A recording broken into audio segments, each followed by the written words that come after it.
Hola, buenos días o buenas tardes, dependiendo de donde nos estén viendo. Hoy tenemos un evento muy especial, como siempre, entre Transmedia Storytelling y Explores de la Federación Internacional de Historia Pública.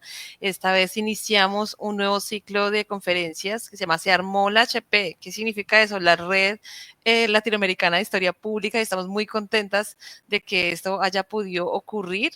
Y por eso cuando empezó todo este proceso con Jimena pensamos, bueno, no tenemos que empezar un ciclo de charlas para conocer a los miembros de esta red tan fantástica y por eso hoy iniciamos este ciclo de entrevistas con Alejandra Fabiana Rodríguez. Alejandra, muchas gracias, bienvenida.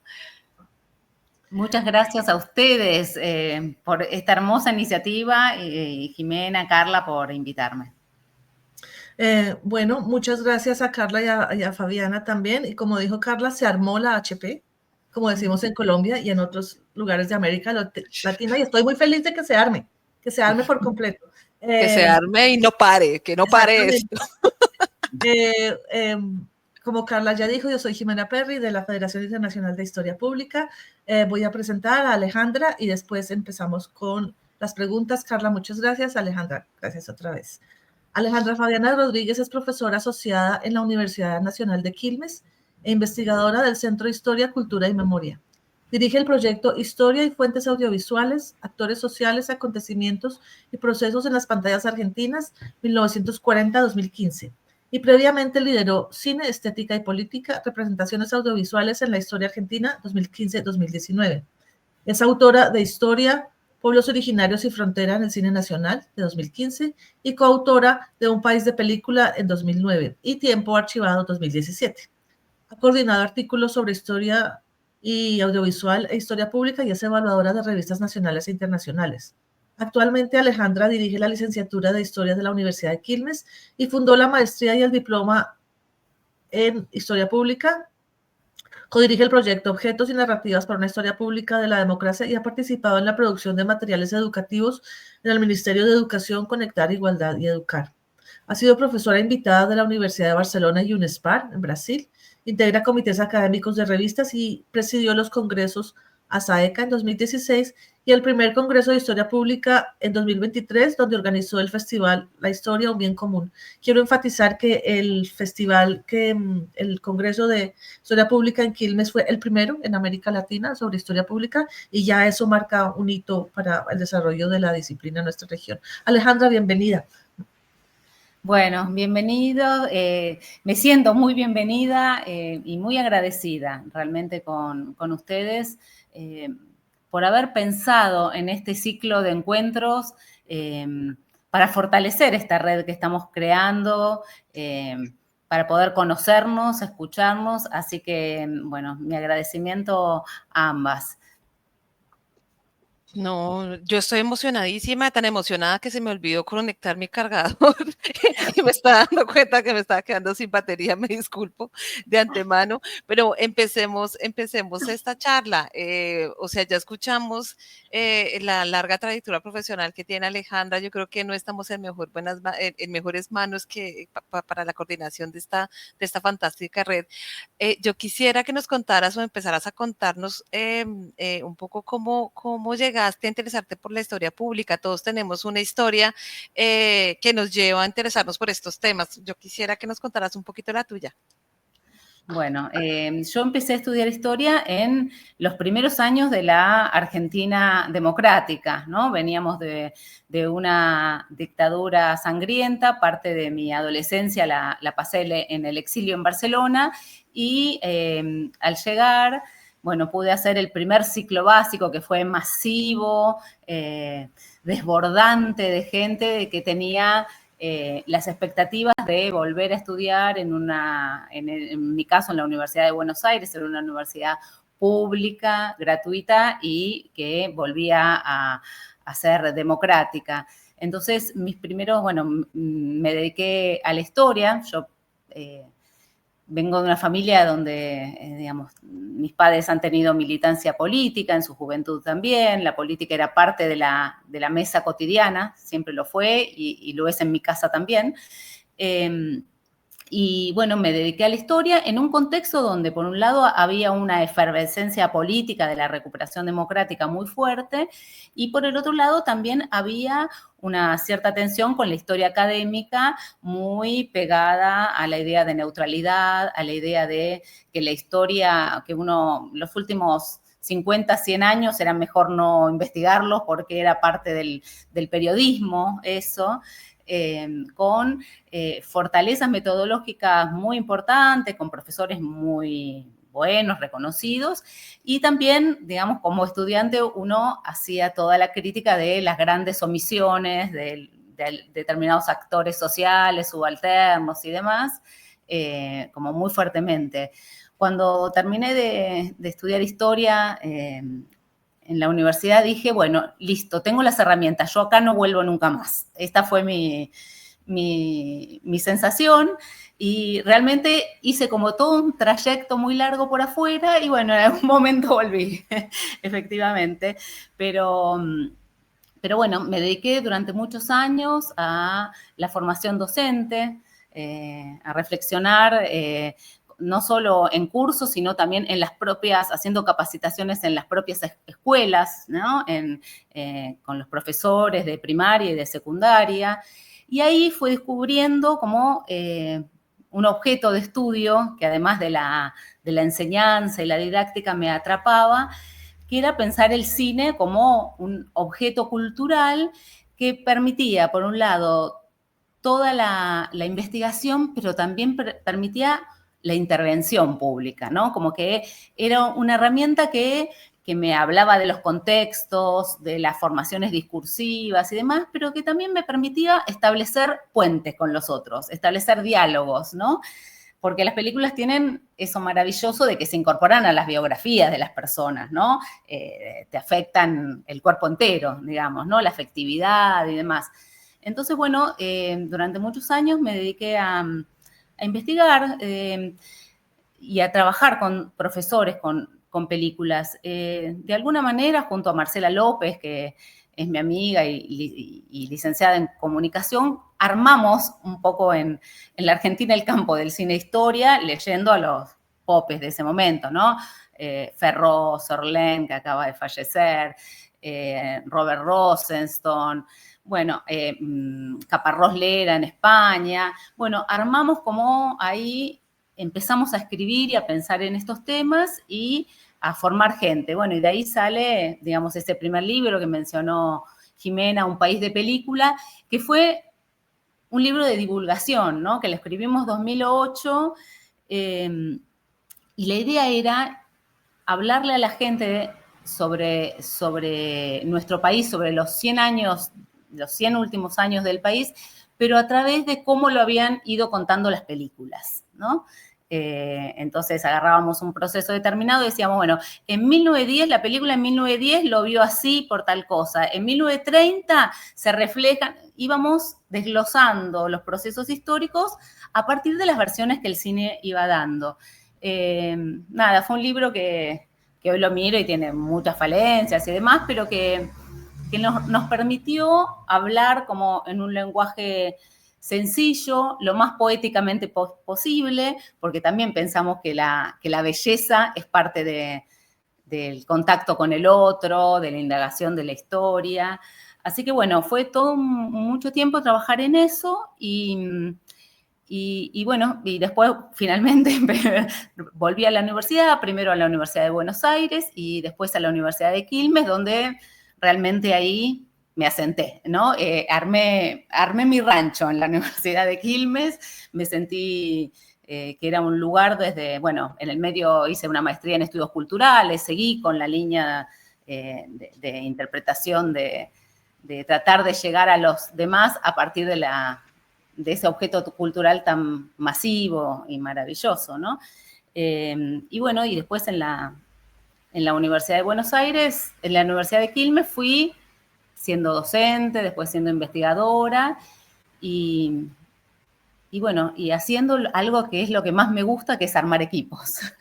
Claro. ¿No? Armar equipos, tengo una imaginación demasiado frondosa, que a veces digo, bueno, y busco rodearme de gente que que se suma con ideas más locas, con nuevos proyectos y bueno, aquí estamos, digamos, esto nos llevó a la historia pública que reunía todo lo que, digamos, todo lo que yo siempre a nivel personal soñé, porque, digamos, la historia pública para mí es una cuestión un ámbito muy mestizo, muy fronterizo, ¿no?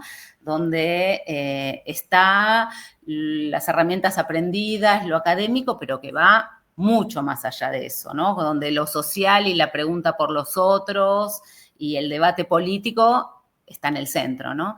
Entonces, bueno, encontré como la horma del zapato en ese espacio.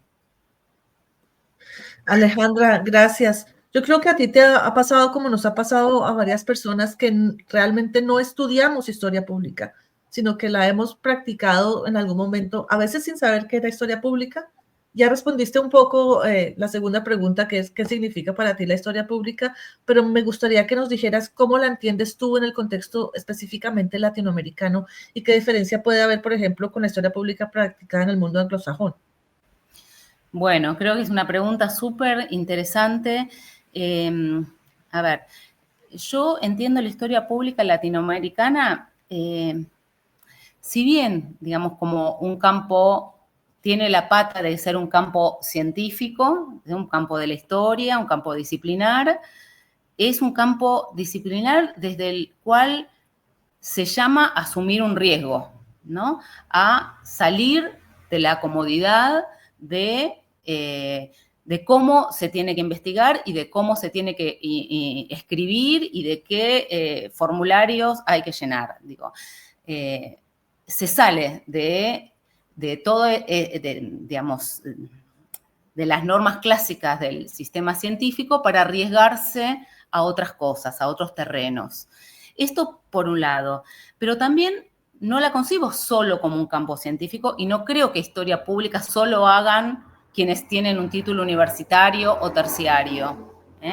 Creo que en especial en América Latina la historia pública viene a abrazar una enorme cantidad de experiencias, de prácticas que se vienen desarrollando digamos, de larga data, quizás de modo disperso, descoordinado, deslegitimado, pero que son, que muestran el amor, digamos, por la historia, la resiliencia, la persistencia de memorias. Creo que en América Latina tiene ese componente, diría la palabra más activista o militante, de saber que construimos historia pública porque queremos develar los mecanismos de poder de este mundo injusto, porque queremos transformarlos y sabemos que a nivel simbólico se da una de las luchas importantes, ¿no? Y que entender este presente como resultado de luchas del pasado, de conflictos del pasado, de intereses, de múltiples actores, de perspectivas y demás, aporta a cómo nos paramos hoy en este presente, ¿no?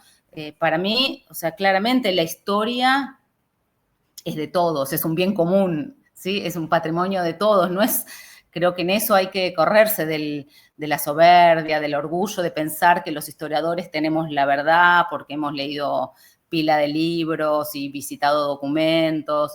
Creo que la historia pública hace un llamado a la humildad, a la escucha, al saber que podemos cumplir de distintos roles, digo, de eso si quieren después podemos charlar un poquito más, ¿no? En distintos tipos de proyectos que miran al pasado, pero miran al pasado también desde preguntas del presente, desde lo que queda vivo de ese pasado en el presente, porque creo que en América Latina tenemos un ojo en el pasado, pero necesitamos tener un ojo en el futuro, ¿no? Es como estamos pensando que hacemos lo que hacemos porque estamos mirando lo que se viene, lo que se podría venir, lo que queremos que se venga para nuestro porvenir. Y pensando en esto que vos decías, Jimena, de las diferencias, a ver, por un lado, creo que gran parte de las digamos, si vuelvo al tema del campo científico, las publicaciones ignoran América Latina rotundamente de historia pública. Y ni hablar, o sea, es el mundo anglosajón, ¿no? Punto. Todo lo que hemos producido en historia pública en todos estos años, porque bueno, en Argentina, como historia pública en sí, no es tan larga la trayectoria, pero Brasil tiene una trayectoria enorme, es igualmente Colombia también, ignorada. Entonces creo que, por un lado, este es un punto fundamental.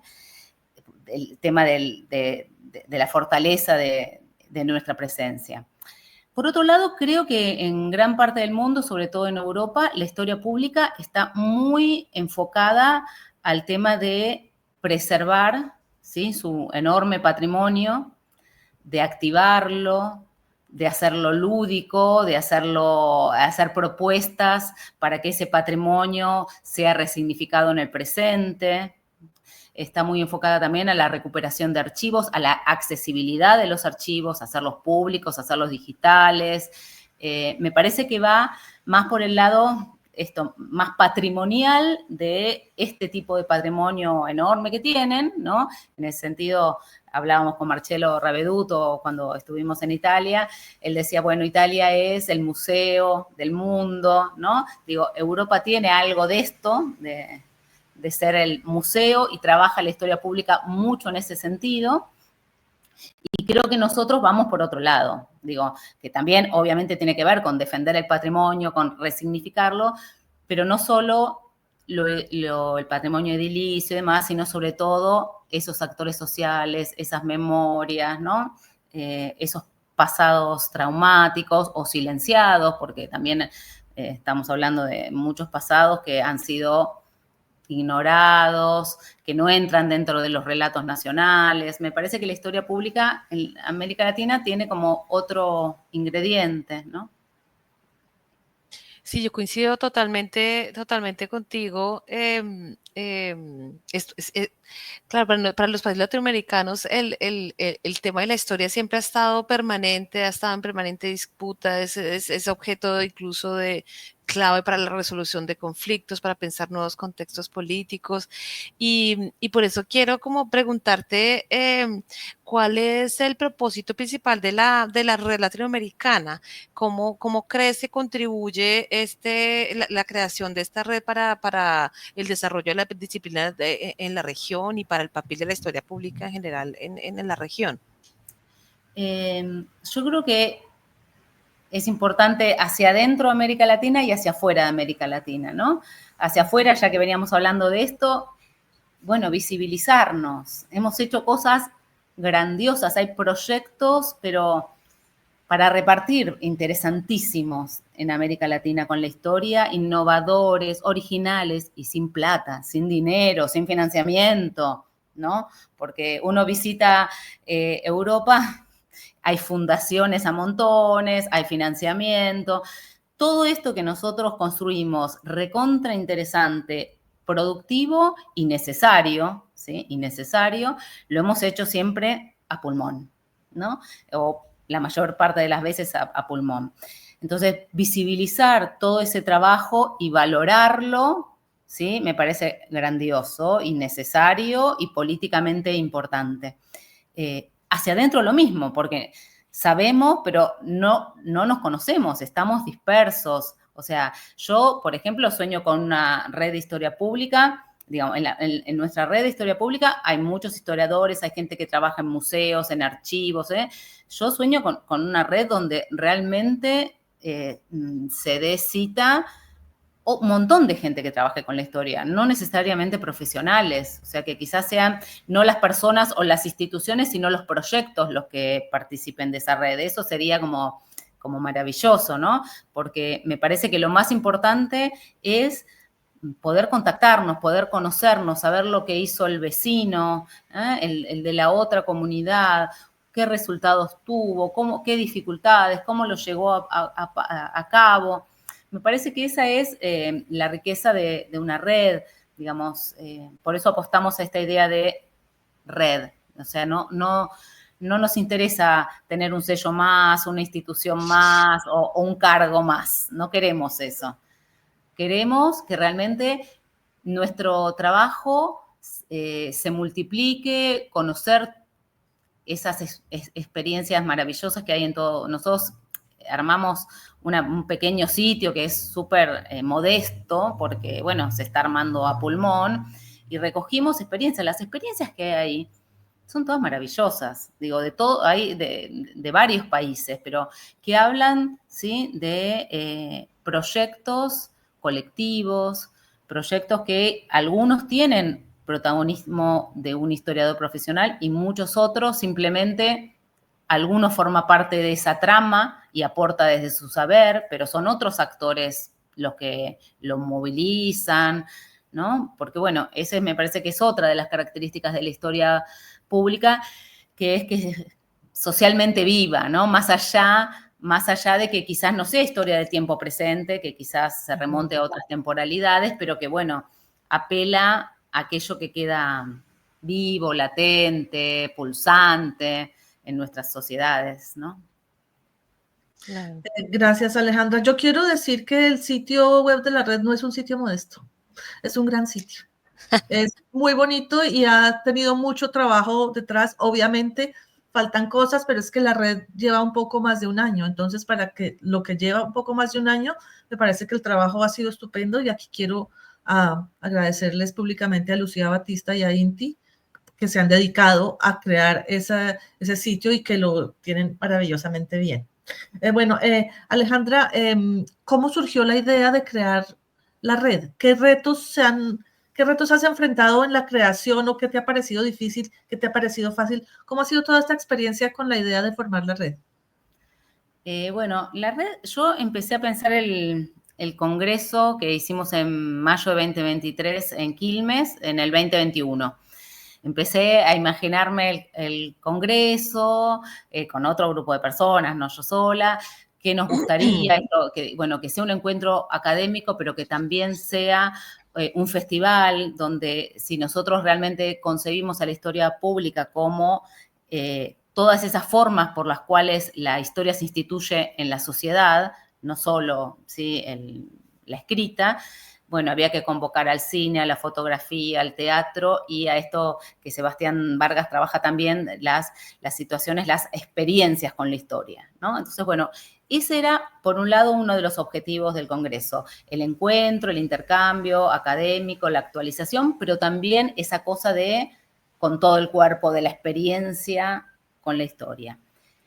Y la tercer pata con la que soñábamos era con que hubiera un espacio horizontal, sin mesa, sin coordinación, sin espectáculos, sin nada, donde nos sentáramos a conversar todos los ahí presentes acerca de cómo seguir, digamos, cómo armar lazos para ser más fuertes. Digo, en mi caso personal, yo tenía contactos más que nada con gente de Brasil, bueno, con Jimena, y no mucho más. Pero la idea de diagramar en el marco del Congreso un espacio de asamblea era para pensar en, bueno, cómo podemos constituirnos en alguna organización que nos fortalezca. Y bueno, ahí se dio, nada, éramos muchos y éramos así variados también, no solo de Colombia, Ecuador, Chile, Uruguay, Brasil, Perú, seguro que me olvido de Bolivia, de más países, pero también había, por ejemplo, de la propia Argentina, había de todo, era realmente federal, había gente del sur más sur y del norte más norte, de proyectos muy distintos que se vieron convocados. Entonces, bueno, en esa asamblea lo que se hizo fue declarar que se quería constituir una red y se establecieron principios fundamentales que la verdad que siguen estando súper vigentes. Yo hoy los volví a mirar, todos esos puntos que están también en la página de la red, ¿no? Que tiene que ver con qué tipo de historia bregamos por construir, ¿no? Entonces, bueno, habla, bueno, una historia situada, ¿no?, desde América Latina, una historia colaborativa, una historia que mire a aquellos sectores que han sido subalternizados, desde pueblos originarios, afrodescendientes, mujeres, colectivos LGTB, bueno, así, una serie de principios que tienen, me parece que tiene, digamos, estudiar también las violencias estatales y paraestatales. Me parece que fue bastante amplio todo ese punteo de declaraciones de principios y que permitieron que después, una vez que cada cual volvió a su casa, tuviera ganas de volver a reunirse y a juntarse y a seguir pensando, ¿no? De ahí en más, las reuniones fueron virtuales. Y bueno, y pensando en lo que me preguntabas, Jimena, de los desafíos, yo creo que el gran desafío es que todos trabajamos demasiado. Todos, o la mayoría en América Latina, tenemos pluriempleo, o que si tenemos un solo empleo, hacemos 1.000.000 de cosas en ese empleo. Entonces, el desafío de que realmente las comisiones funcionen, porque, bueno, está organizado en comisiones, produzca cada comisión, haga informes, acciones, no es fácil, ¿no? Como que, bueno, estamos empezando a hacerlo, es lento, pero creo que principalmente no porque falten ganas o que falte la íntima convicción de que eso es importante, sino porque somos los que somos, ¿no? Y estamos en todas las cosas que estamos. Entonces, y bueno, y no tenemos financiamiento también, porque uno, qué sé yo, con la página, bueno, Lucía e Inti pusieron el hombro y trabajaron. Digo, eso quizás con financiamiento uno puede dar las directivas y otro lo hace. No fue el caso, no fue el caso. Entonces, damos las directivas y lo hacemos. Todos somos los mismos, ¿no? Como decimos en Argentina, muchos caciques y muy pocos caciques y muchos indios, ¿no? Nada, todos acá somos caciques, somos indios y hacemos todo. Entonces, bueno, es una práctica complicada. Sí, ese es el tema, o sea, que también es una característica de todos los que en América Latina se dedican a hacer historia pública, es que prácticamente la mayoría de esos proyectos tienen que hacerse en sus tiempos libres, con financiación, que es muy difícil conseguir, y pues que eso también es un gran obstáculo para, para la disciplina y para los proyectos. Quizás también la red puede ser una forma de solventar en el futuro esa situación tan complicada, ¿no?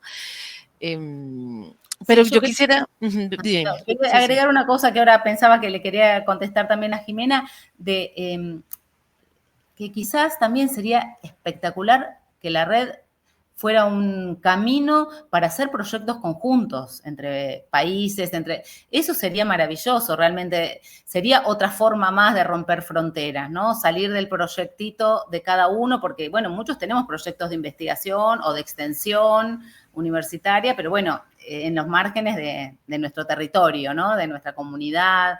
Quizás eso también sería un desafío hermoso para la red, ¿no? Poder ayudar a armar esos proyectos comunes. proyectos transnacionales, buenísimo. Alejandra, yo quisiera saber un poquito más de los proyectos en los que estás trabajando ahorita. Nos habías contado al principio que tu énfasis había estado en el cine. ¿Cómo está ahorita? ¿Cuáles son los proyectos que tiene y en qué consiste cuál es el impacto con la comunidad y en qué consisten un poco estos proyectos? Bueno, nosotras, con Gisela, Lucía y bueno, un montón de otra gente más, estamos, estos 2 últimos años estuvimos trabajando en un proyecto que se llamó Objetos y Narrativas para una Historia Pública de la Democracia, a propósito de que se cumplían los 40 años de Democracia Ininterrumpida, que fue la primera vez en nuestra historia de tener tantos años seguidos de democracia. Entonces ahí Gisela dirigió este proyecto del cual participaron muchos estudiantes, muchos docentes y instituciones y museos principalmente de nuestra localidad de Quilmes. ¿Sí? Quilmes tiene varios museos, 8 museos. Entonces, digamos, estuvimos trabajando en la producción de colecciones que den cuenta de los 40 años de democracia, para entramar lo personal con lo social, ¿no? Estuvimos con mucho asesoramiento de Mariana Paganini, que es especialista también en museos y que forma parte de la red. Estuvimos trabajando en ese armado de colecciones de objetos y también estuvimos armando, que quizás Jimena lo vio, en el marco del Congreso de Historia Pública, estuvimos trabajando en talleres durante un tiempo largo para llegar a la formulación de una muestra poniendo el eje en las madres de Plaza de Mayo y en los pañuelos, un eje que lograra conectar poéticamente, que fuera interesante también estéticamente, más allá de políticamente, entramar esos pañuelos de las madres de Plaza de Mayo con los pañuelos, ¿sí?, del feminismo y de las luchas del nunca más y de la interrupción voluntaria del embarazo, ¿no?, los pañuelos verdes. Entonces, bueno, estuvimos con esos objetos, elegimos uno de los objetos, que fue el pañuelo, y a partir de ahí armamos una muestra que recorrieron desde los años 70 hasta la actualidad. Y esa muestra, bueno, la expusimos en el Congreso y volviendo a esta idea de la experiencia, ¿no?, la experiencia con la historia, invitamos a nietos, ¿sí?, de desaparecidos y a madres de Plaza de Mayo a descubrir esa muestra. Entonces fue algo realmente inolvidable para quienes participaron de ese evento, fue algo realmente inolvidable. Y esa muestra también después fue a museos de la localidad y en el marco, ¿no?, como cada contexto le da otro significado a la tarea que uno hace. En el marco, el año pasado, de los ataques contra las ciencias sociales, contra el sistema científico, contra el sistema universitario que hubo en la Argentina de parte del gobierno de Milei, nos la pidieron de algunos otros lugares, ¿no? Por ejemplo, el CONICET del Sur y demás, ¿no? Es como una muestra que circuló y que en los museos, por ejemplo, habilitó otro tipo de práctica pública de la historia, que es pensar actividades, acciones para conversar con públicos diversos a partir de una muestra determinada. Entonces, ahí estudiantes y graduados que habían participado de este proyecto armaron actividades para públicos diversos, para adultos mayores, para estudiantes y demás, con esa muestra. Ahora la idea es, tenemos, digamos, la renovación de nuestro proyecto, que se sigue llamando igual, tiene que ver con un pedido que hubo de la dirección del distrito escolar de nuestra zona, para empezar a trabajar con el armado de historias, narrativas y colecciones de los 40 años de las escuelas, o sea, de la democracia en las escuelas, trabajar con los docentes y trabajar con los estudiantes la conformación de nuevos relatos, nuevas narrativas sobre la democracia. Así que eso estamos por arrancar, digamos, tenemos todo presentado, tenemos un equipazo armado, muchos estudiantes, muchos docentes, no docentes, como para empezar sería en articulación con muchas escuelas de la zona y las jefaturas de los distritos escolares, digamos. Eso ya está armado, que bueno, no lo hemos iniciado. Alejandra, eso está excelente. La siguiente pregunta que te teníamos era ¿cómo tus proyectos involucran a públicos no académicos? Y creo que lo hace, pues ya lo contestaste de una manera magnífica. Yo me acuerdo de la exposición en Quilmes, me acuerdo de la exposición de los pañuelos y eso que fue absolutamente maravillosa, porque además fueron las madres de la Plaza de Mayo y eso fue realmente muy, muy, muy conmovedor. Alejandra, ¿cómo crees tú que los miembros de la red pueden ayudar a fortalecer la disciplina en la región? ¿Qué piensas tú? ¿Qué les dirías tú a los miembros de la red para que la disciplina sea mucho más fuerte en nuestra región? A ver, yo le hablaría a los miembros de la red y le hablaría al público en general o a los estudiantes en general, ¿no? A quienes están en el mundo de la historia, ¿no? que que hay que pensar que lo nuestro no es una técnica solamente, no es que es parte de lo que sabemos hacer, leer archivos, digamos, investigar, pero que no es una técnica, que es algo que va mucho más allá, que tiene un gran soporte político, ¿no? Tiene un soporte político, lo que investigamos, lo que hacemos o dejamos de hacer, tiene consecuencias políticas. Creo que en estos tiempos donde vemos la proliferación de cosas tan lejanas a la verdad, ¿no? De falacias, de ridiculeces, mentiras, fascismo, apología de todo lo peor y todo en un nivel de confusión y de mezcla horrible, creo que hay una tarea enorme para hacer, ¿no? A veces es como medio desesperante, ¿no? Porque quienes hemos en América Latina accedido a una educación, sabemos que tenemos un privilegio con respecto a muchos otros, ¿sí? Que no han podido acceder a esto. Entonces, digo, desde ese lugar, ¿cómo poder aportar un poco de claridad sobre, ¿no? Cómo poder aportar con nuestro trabajo, digamos, porque es evidente que en este contexto nos quieren sin colectivos, aislados, solos. Entonces me parece que desde la práctica de la historia tenemos que ir contra eso, tenemos que ir, salir de la famosa torre de cristal, del trabajo individual, o por lo menos complementarlo con el trabajo colectivo que es necesario en este contexto.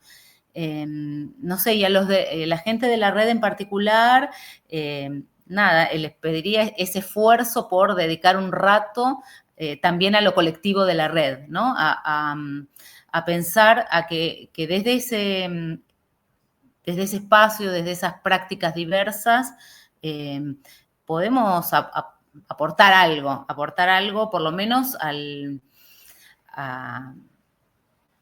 conocimiento de alguna de las raíces, ¿no? Porque si no es como que vivimos en una sociedad del ya mismo, donde parece que nada tiene causas y nada tiene consecuencias, ¿no? Parece que es posible vivir el individuo solo, sin la colectividad. Parece que las luchas colectivas es necesario desarticularlas, son peligrosas y demás, mientras gran parte de la población se empobrece, pierde sus derechos, ¿no? Entonces, desde la historia, digo, quizás no es tan fácil hoy, digo, en otros momentos era más fácil decir, bueno, venimos de muy lejos y vamos a llegar muy lejos, ¿no? Con un optimismo que hoy quizás no tenemos. Entonces, la historia ahí es más compleja sostenerla. Pero bueno, sabemos que ha habido momentos de transformación, ¿no? Que los sistemas tampoco son para siempre, que es necesaria la transformación. Y en ese sentido, creo que los miembros de la red apuestan a la importancia también de la transmisión intergeneracional, ¿no? Que eso es súper importante, ¿no? Vos decías, Jimena, lo de la presencia de las madres. Ya casi no queda ninguna madre, ¿sí? Porque ya se va muriendo, todos los meses se muere una madre, ¿sí? De Plaza de Mayo, que son un ejemplo de una experiencia, pero riquísima, de una experiencia de usar el arte, de usar la imaginación para estar en la presencia, que hizo que la transición a la democracia en la Argentina fuera diferente que en otros lugares porque existieron ellas, porque nunca cejaron en el llamado a la justicia, ¿no? A la verdad, a la memoria. Entonces digo, esos actores sociales se están muriendo por el paso del tiempo. Entonces,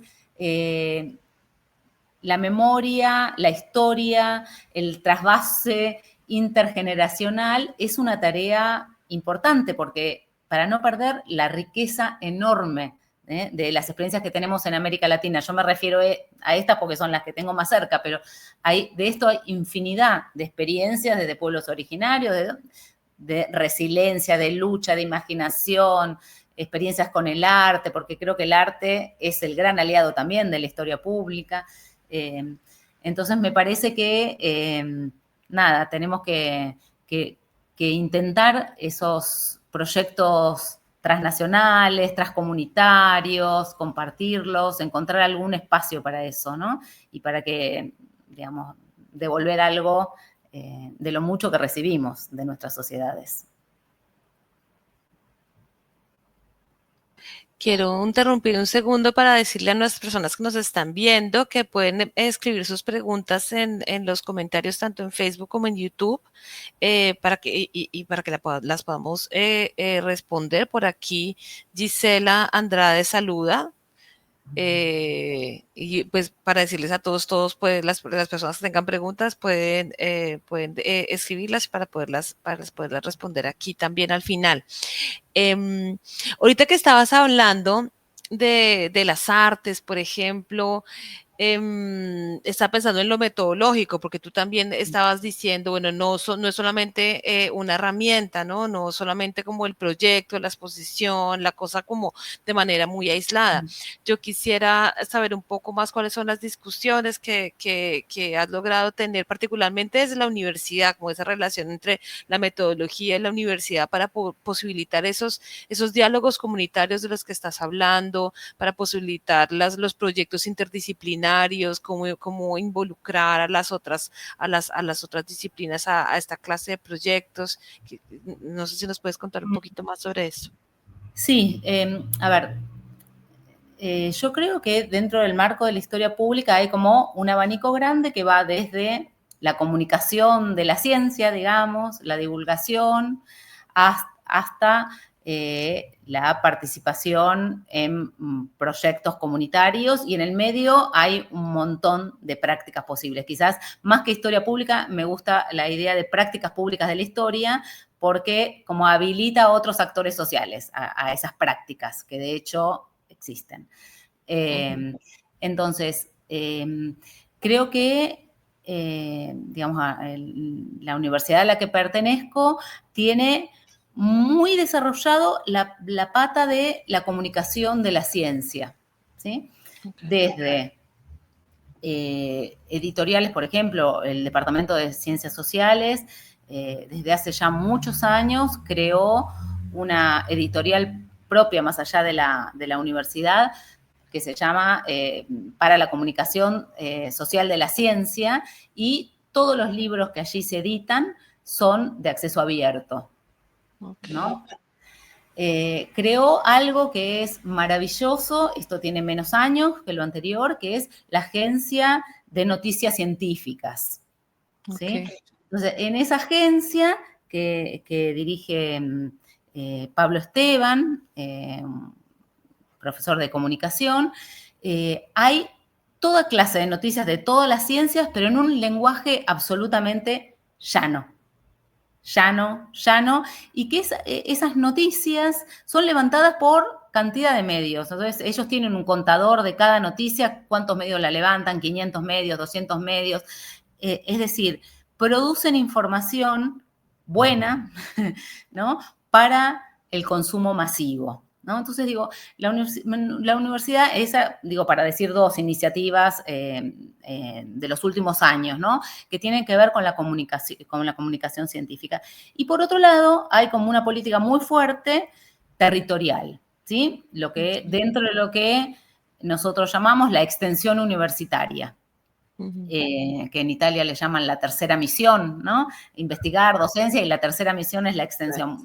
En Argentina se llama extensión universitaria, donde hay muchos proyectos, en el caso de historia, que tienen que ver con sitios de memoria, ¿no?, con jóvenes y memoria. Hay, bueno, el nuestro que tiene que ver con esto, pero hay como una variedad gigante en cárceles, del trabajo con historia en cárceles, una variedad enorme de proyectos que son súper, súper interesantes y que a veces ni siquiera nosotros mismos conocemos lo que está haciendo el de al lado. Esa es la verdad. Lo que estamos tratando es también que se puedan unir un poquito, ¿no? Lo que uno investiga como investigador financiado con determinados parámetros y con lo que uno hace en la extensión universitaria. Creo que ese es un desafío, ¿no? Que eso no lo hemos logrado todavía, ¿no? Que te financien, porque, bueno, por un lado te financian algo de ese proyecto de extensión, y por otro lado, lo de investigación, pero por ahora van como en carriles un poquito separados.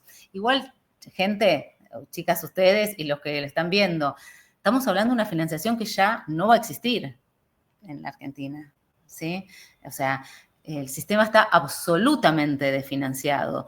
Esto se está haciendo con el esfuerzo de los recursos que la universidad tiene guardados de excelentes administraciones, pero la verdad es que nosotros vamos hacia el no financiamiento de nada. De hecho, hubo un decreto ley que sacó Milei el mes pasado, en enero, donde dice que se caen todos los convenios firmados, todos los convenios con con Ministerio de Educación y Ministerio de Ciencia y Tecnología, que se caen todos, de hecho ya han descabezado todas las instituciones, y que solo se van a financiar algún proyecto que tenga que ver con petroquímica, 2 o 3 cositas.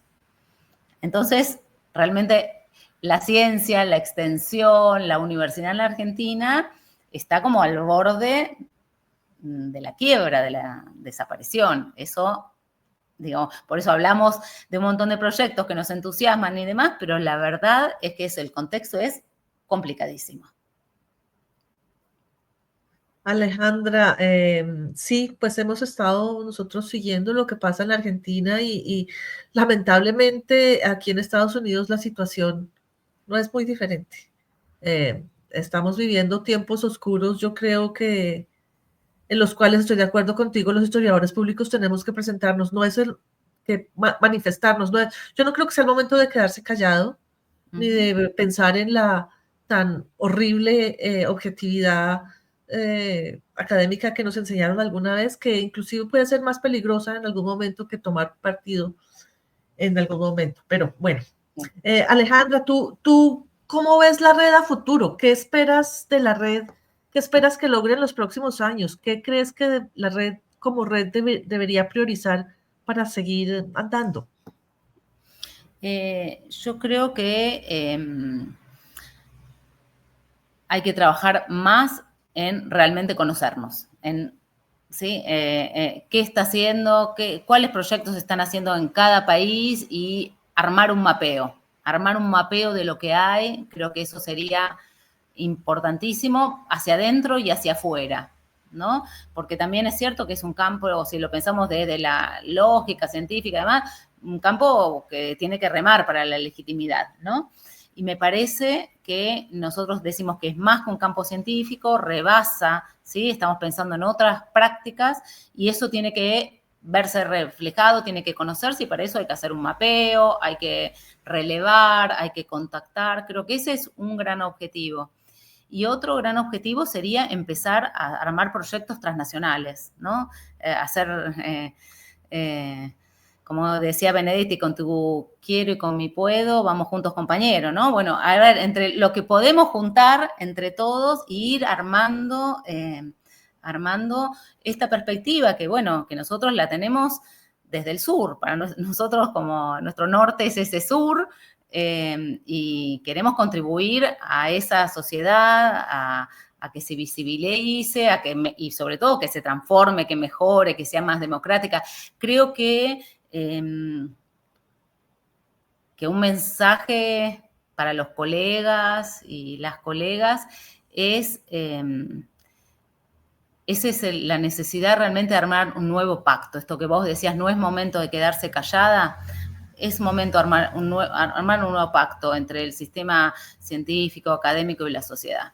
Así no está funcionando, así es fácil también destruir el sistema científico cuando no está absolutamente arraigado y se sabe lo que hacemos y se conoce. Bueno, hay que hacer un nuevo pacto con la sociedad, hay que trabajar muchísimo en la soberbia, en abandonar la soberbia, en ser más humilde, en escuchar lo que hace falta, escuchar al otro, incluirlo en la narrativa, ¿no? Esto de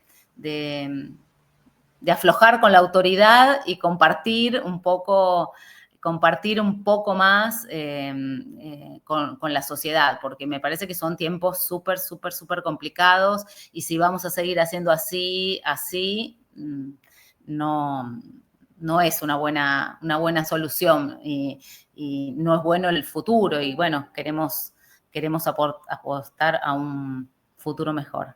Yo también me di cuenta que no traje el cargador de la computadora. Demasiada emoción. Voy a ir avisando que alguien me lo traiga. Perfecto. No, y acá tenemos un comentario también de Gisela. Dice, sostener estos proyectos es una forma de resistencia y como dice Jimena, es nuestro compromiso también con la historia. Totalmente de acuerdo. Y ya se nos está acabando un poco el tiempo y yo quisiera, usualmente estas charlas las terminamos con una pregunta sobre qué consejo les podemos dar a los más jóvenes, porque claro, hemos hablado de todas las oportunidades que tenemos, de lo importante que es la constitución de esta red, de los muchos espacios en los que realmente la construcción de la red y el papel de la historia pública en nuestras sociedades juega. ¿Qué hacemos con las nuevas generaciones? Porque la cuestión es que estamos en un momento en el que los gobiernos de derecha están tomando muchísima fuerza y que han mostrado particularmente entrar a desestructurar todos estos procesos de recuperación histórica, de darle voces a diferentes sectores que tradicionalmente han sido silenciados. Que quieren volver a hacer una historia esa del siglo XIX llena de héroes blancos a caballo. ¿Qué podemos decirle a las nuevas generaciones que de pronto no están contemplando, bueno, esta vez la historia no va conmigo porque no dialoga conmigo, no está en diálogo con las nuevas preocupaciones que tiene la sociedad y que al mismo tiempo están metidos, digamos, en ese contexto político tan complicado? ¿Qué les puedes recomendar? ¿Qué podemos decir? No sé si eso tiene sentido, pero ¿cómo cerrar esta conversación en un tono quizás más esperanzador? Eso, ¿cómo cerrar optimistamente? No es fácil. La otra vez recuperaba, acaba de fallecer un queridísimo amigo e historiador, Javier Trimboli, y recuperaba algunas de las cosas que él decía en el Congreso. Y él decía que, digamos, hay que pensar si es momentos, digamos, de hacer tajos o de componer, ¿no? Y que la democracia ha tenido muchas promesas incumplidas y sobre esas promesas incumplidas se han montado discursos odiantes o discursos de derecha y que son avalados por muchos sectores populares también que se sienten abandonados y demás.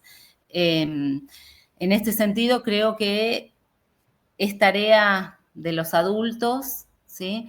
Decirle a los jóvenes que dentro del sistema democrático es posible, ¿sí?, una mejora, ¿sí?, y que es posible también una transformación social, ¿sí?, y que la transformación social viene del lado de la inclusión, no la exclusión, no el odio.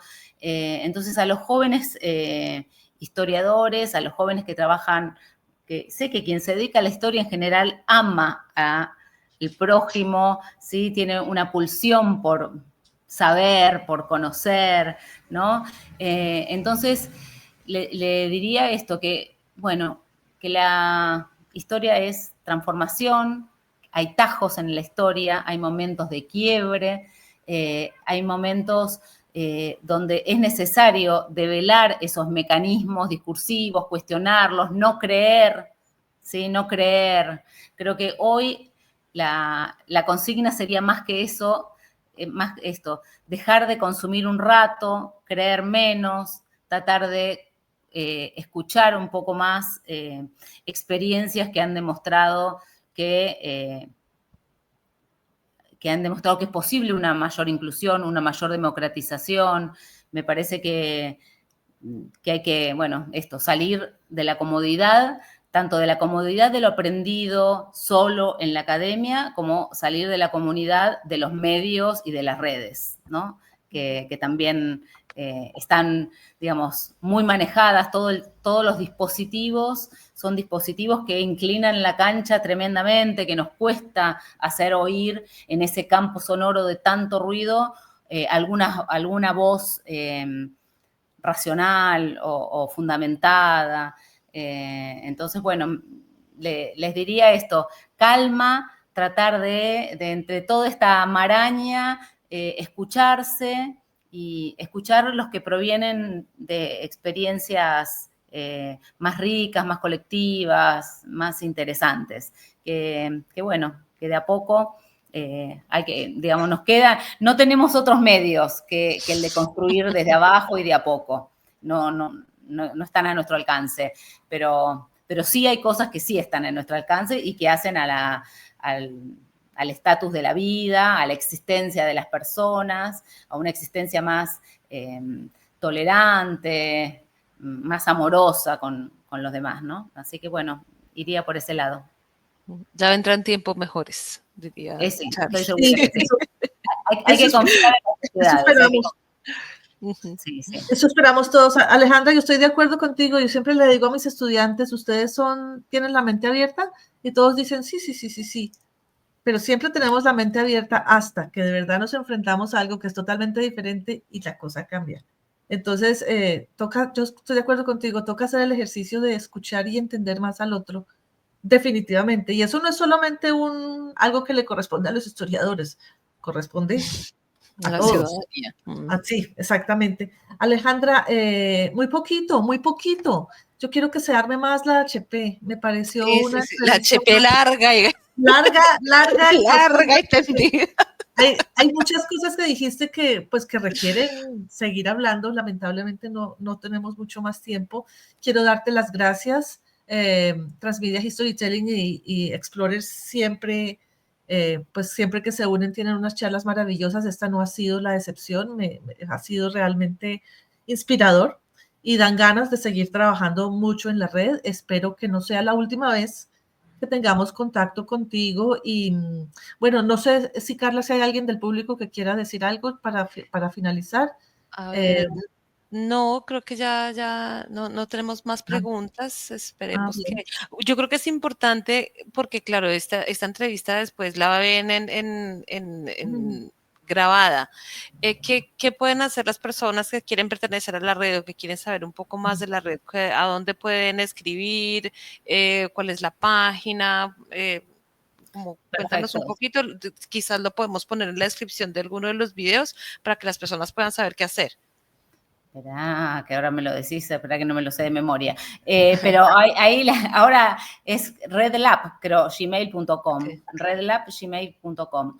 Es el mail, pueden escribirnos y a partir de ahí, a ver, un segundito, se los puedo decir bien. Sí, y después la página es redlab con HP, wordpress.com. Ahí también pueden contactarse desde ahí, ¿sí? Yo también quería agradecerles mucho a ambas. Realmente, nada, las preguntas y la oportunidad de reflexionar juntas es muy enriquecedora para mí. Se los agradezco un montón. Creo que, nada, estos espacios para compartir y pensar son necesarios, nos llenan de alegría. Así que más que agradecida con ustedes dos. Muchísimas gracias, Alejandra. Cuando quede subido el video, pongo entonces los links para que realmente todos los que nos ven, los que nos van a ver y Y nosotros estemos en contacto. y la última, también para quienes están viendo, estas entrevistas se van a hacer cada 2 meses. La próxima será en abril, entonces vamos a invitar a miembros de la red para que vengan y hablen de su trabajo, pero hoy empezar con Alejandra, que ha sido la coordinadora, pues me parece que fue totalmente acertado. Muchas gracias. Bueno, nos vemos entonces hasta la próxima. Hasta luego.